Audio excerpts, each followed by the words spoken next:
Hello ನಮಸ್ಕಾರ, ನೀವು ನೋಡ್ತಾ ಇದ್ದೀರಾ ಇಂಡಿಯಾ ಫಸ್ಟ್. ನಾನು ರಕ್ಷತ್ ಶೆಟ್ಟಿ. ಈಗ ವಿಧಾನಸೌಧ ರಾಜ್ಯದ ಶಕ್ತಿ ಕೇಂದ್ರ, ಕರ್ನಾಟಕದ ಜನರ ಅಂತರಾತ್ಮ. ಈ ಪವಿತ್ರ ದೇಗುಲದಲ್ಲಿ ದೇಶದ್ರೋಹದ ಘೋಷಣೆ ಮೊಳಗಿದ್ದು ಸತ್ಯ ಅಂತ ಸರ್ಕಾರ ಒಪ್ಪಿಕೊಂಡಿದೆ. ನ್ಯೂಸ್ ಫಸ್ಟ್ನ ಕೆಚ್ಚೆದೆಯ ದಿಟ್ಟ ವರದಿಗೆ ದೊಡ್ಡ ಗೆಲುವು ಸಿಕ್ಕಿದೆ. ಮುಖ ಮುಚ್ಚಿಕೊಳ್ಳೋದಕ್ಕೆ ಸರ್ಕಾರ ವರ್ಷದ ಹಿಂದಿನ ಕೇಸನ್ನ ಮತ್ತೆ ಕೆದಕಿದೆ. ಬಾಂಬ್ ಇಟ್ಟು ಬಿಲ ಸೇರಿದ್ದ ರಕ್ಕಸರ ರಣಬೇಟೆ ಶುರುವಾಗಿದೆ. ಕೇಸ್ಗೆ ಎನ್ಐಎ ಎಂಟ್ರಿ ಆಗುತ್ತಲೇ 7 ರಾಜ್ಯ 17 ಕಡೆ ರೇಡ್ ಮಾಡಿ ದೇಶದ್ರೋಹಿಗಳ ನಡ ಮುರಿಯೋ ಕೆಲಸ ಆಗ್ತಾ ಇದೆ. ಕೆಫೆ ಬ್ಲಾಸ್ಟ್ ಕೇಸ್ನಲ್ಲಿ 5 ಅರೆಸ್ಟ್ ಆಗಿದ್ದಾರೆ. ಇತ್ತ ಸರ್ಕಾರಕ್ಕೆ ಬಂದ ಬೆದರಿಕೆಯ ಮೇಲೆ ಟೆನ್ಷನ್ಗೆ ಕಾರಣ ಆಗಿದೆ.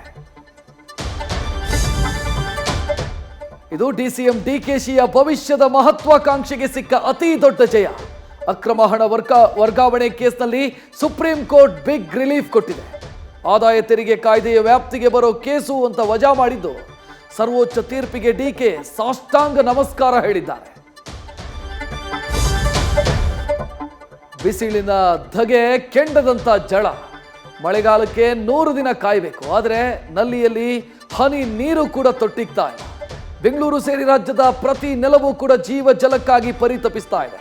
ಸ್ವತಃ ಮುಖ್ಯಮಂತ್ರಿ ಗೃಹ ಕಚೇರಿಗೂ ಕೂಡ ಟ್ಯಾಂಕರ್ ನೀರಿನ ಪೂರೈಕೆಯಾಗಿದೆ. ಸಭೆ ನಡೆಸಿದ ಸಿಎಂ ಪರಿಹಾರಕ್ಕೆ ಸೂಚನೆ ಕೊಟ್ಟಿದ್ದಾರೆ.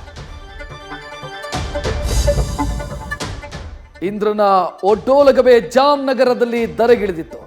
ಅನಂತ್ ಅಂಬಾನಿ ಪ್ರೀ ವೆಡ್ಡಿಂಗ್ ಸ್ವರ್ಗಕ್ಕೆ ಕಿಚ್ಚು ಹಚ್ಚುವಂತಿತ್ತು. ಆದರೆ ಕಾರ್ಯಕ್ರಮದಲ್ಲಿ ಶ್ರೇಷ್ಠತೆಯ ಅಫೀಮಿನಲ್ಲಿದ್ದಂಥ ಶಾರುಖ್ ರಾಮ್ ಚರಣ್ ತೇಜಾಗೆ ಅಪಮಾನಿಸಿದ್ದಾರೆ. ನ್ಯೂಸ್ ಫಸ್ಟ್ ನಿರ್ಭೀತಿಯಿಂದ ನಿಮ್ಮ ಪರವಾಗಿ.